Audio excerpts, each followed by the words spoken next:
Meus queridos, eu só posso dizer uma coisa. Ferrou. Ferrou pra Maki, ferrou pro Kamo. E eu acho que, mano, essa luta contra o Naoya vai ter uma morte aí. E claro, se você quer saber o que rolou no capítulo 192 de Jujutsu Kaisen, então fica aqui comigo nesse vídeo até o final, porque eu vou te contar uma teoria muito interessante do que eu acho que provavelmente vai acontecer com o Noritoshi Kamo no final dessa batalha. Porque o Naoya voltou, mas ele não só voltou, como ele também virou um incrível Pokémon. Só que no caso tá mais pra Pokémon assassino.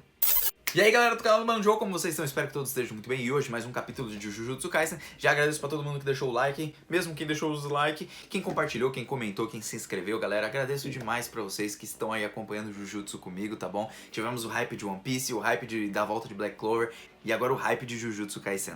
E bom, gente, sem mais enrolação, nós vamos começar esse capítulo com o Gakuganji conversando com o Noritoshi Kamo, lembrando aquela passagem lá atrás. Lembram quando o Itadori morreu, que tinha acontecido esse negócio e tal, onde o velhão tá explicando pro Kamo que pra matar alguém a gente tem que matar com Jujutsu, ou seja, temos que matar com energia amaldiçoada para que essa pessoa não possa se transformar em uma maldição. E é então que a gente tem um painel ali de uma página dupla, com a Maki sendo agarrada pelo Naoya, enquanto ali a sua versão de larva e verme. E como ela não tem um pingo de energia amaldiçoada, olha o que ela se refere aqui, ela não tem um pingo, assim como o Toji Fujiguro. Então, sim, a Maki está na mesma posição do Toji Fujiguro. Se é mais forte ou não, só o tempo dirá. Mas eu já a considero no nível páreo ali do Toji Fujiguro. Só falta ela ser talvez um pouco mais perceptiva, para sentir a presença ali das maldições, embora eu acho que essa parte de sentir a presença seja um pouco difícil porque ela não tem energia amaldiçoada, então talvez ela não consiga localizar exatamente a presença de cada maldição,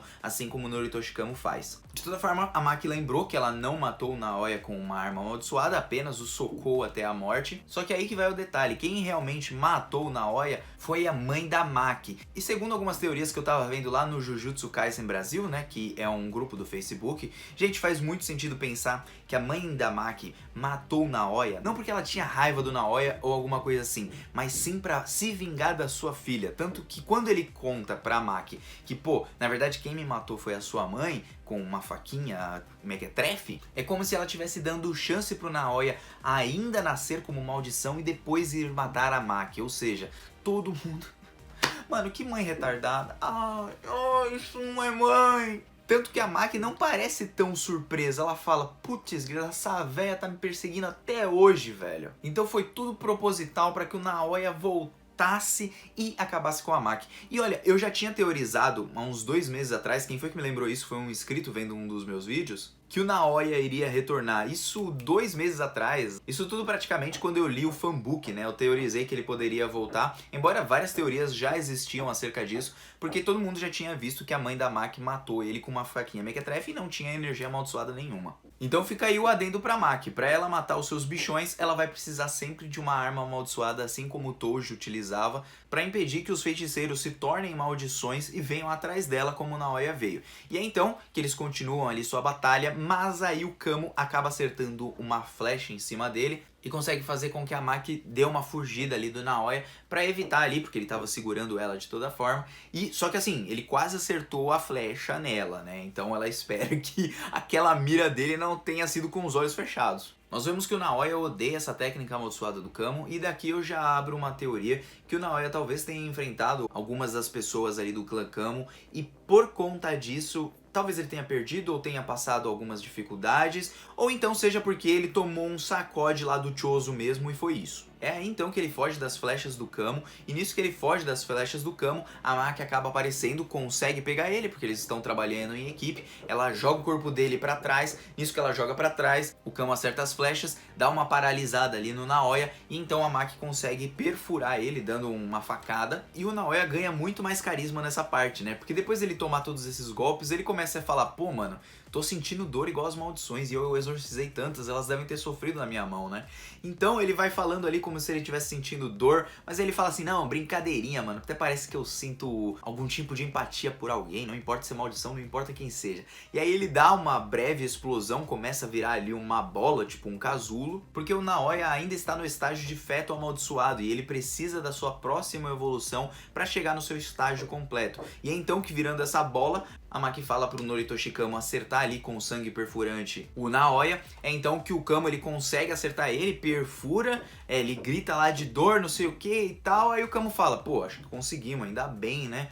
Porque ele já era muito rápido como feto amaldiçoado, imagina ele chegando na sua próxima transformação, no seu próximo estágio. Então aí eu começo a imaginar, quando um feiticeiro se torna maldição, então ele já se torna um feto amaldiçoado e ele vai evoluindo com o tempo, provavelmente. Não é igual uma maldição, por exemplo, igual uma rito, que não vem de um ser humano. Ele vem dos humanos, da energia amaldiçoada, que vai gerando o medo das pessoas, blá blá blá. Mas é diferente quando é um feiticeiro Jujutsu que se torna maldição. Ou seja, talvez o Sukuna tenha passado por esse processo e o Gege Akutami aqui tá explicando pra gente como funciona o processo de quando um feiticeiro Jujutsu se transforma em maldição. Ele se transforma primeiramente num feto amaldiçoado, que é bem diferente do Chozo, tá? Porque o Chozo e os seus irmãos, embora sejam fetos amaldiçoados, eles são um protótipo, um negócio de uma criação do Noritoshi Kamo, vulgo Kenjaku, daqueles seres. Então é bem diferente do caso aqui do Naoya, tá? E é então que a gente começa a compreender um pouquinho mais como funciona esse processo de se transformar um feiticeiro Jujutsu após a sua morte em maldição. Ele se transforma num feto, como se fosse tipo uma criança, vai evoluindo.